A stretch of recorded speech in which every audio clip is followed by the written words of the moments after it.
So in order to obtain an expression for speed of a wave, transverse wave on a string, we have considered a string with certain inertia denoted by moment of inertia denoted by mu, which is nothing but mass per unit length. We have given a jerk to this string which is fixed at another end. This jerk will produce a wave that propagates in positive x direction with speed v. This disturbed part of the string exerts some force on the neighboring part of the string. To every action there will be equal and opposite reaction. So this neighboring part will respond to this force exerted by this disturbed part by its elastic force property. So what we will do? We will just magnify this portion of wave.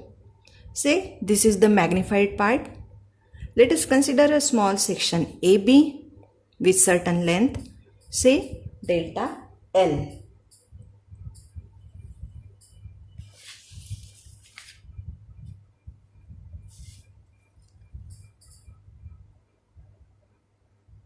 So as this is a arc, as this is a curved surface, we can say it is a small arc of some circle for which we can consider R as the radius,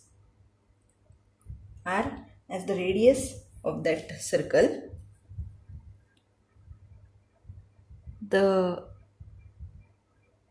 Let us divide this section AB into two equal parts such that this angle is theta. Same is the angle theta.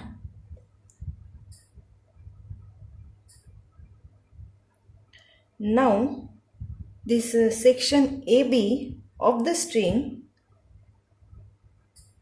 is pulled out from left side as well as from right side by the tension in the string, which is denoted by F. We have used letter F to denote the tension in the string, as a result of which there is a net force on this section AB which is in downward direction. The net resultant force acting on section AB is in downward direction. So if this is angle theta, we can say this is also an angle theta. This is the tension in the string F acting in this direction. So if this is F, this is theta, this component acting in downward direction is nothing but F sine theta. So the resultant force acting in downward direction on this section AB is nothing but F suffix R equals to F sine R from left side plus F sine theta from left side plus F sine theta from right side, which is nothing but 2F sine theta. Now if we assume that our theta is very small, then we can approximate this sine theta to theta, and so we can write down the net resultant force acting on section AB denoted by F suffix R equals to 2F theta. Now we can again use the relation between angle, arc and radius. So we can rearrange this equation as 2F instead of theta. Let us write down the arc associated with this theta. nothing but delta L by 2 and divided by radius r. So it is nothing but elastic force F, which is tension in the string, into delta L upon r. This is the net resultant force acting on this section AB in this downward direction. If this is the expression for force, we can obtain the expression for downward acceleration, which is nothing but force per unit area, per unit mass, equals to F upon mass equals to Fr upon, instead of mass, I can write down mass per unit length into length of this section AB, that is delta L.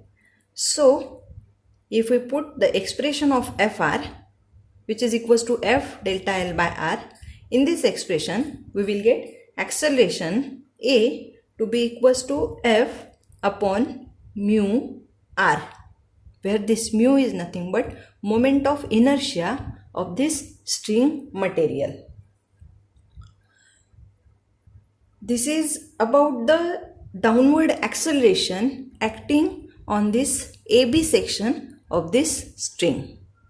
But as we have said earlier, this AB section is in the form of curve, which is nothing but an arc of some big circle.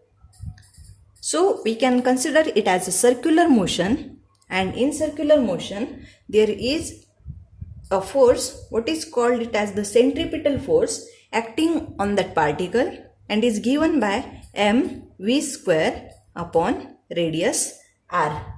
So as a result, I can write down the expression for acceleration, which is nothing but force per unit mass equals to v square upon r. So this is also the expression for acceleration. This is also the expression for acceleration. So equating these two expressions for acceleration, what we will get? F upon mu r equals to v square. V, the speed of transverse wave. So v square upon r. The r will get cancelled. And finally, what we will obtain? V, that is speed of transverse wave on a string, is nothing but under root of F upon mu. This is what we obtain in this whole expression. The speed of transverse wave on a string is equals to under the root of F, that is tension in the string, upon moment of inertia mu. So we can say whenever a wave travels on a string, the speed of that wave depends only on two factors, that is the tension of that string material and the moment of inertia of that string material. So this is what we have to cover. We have covered in this session. In next session, we are going to discuss something about the phase velocity and group velocity. Thank you.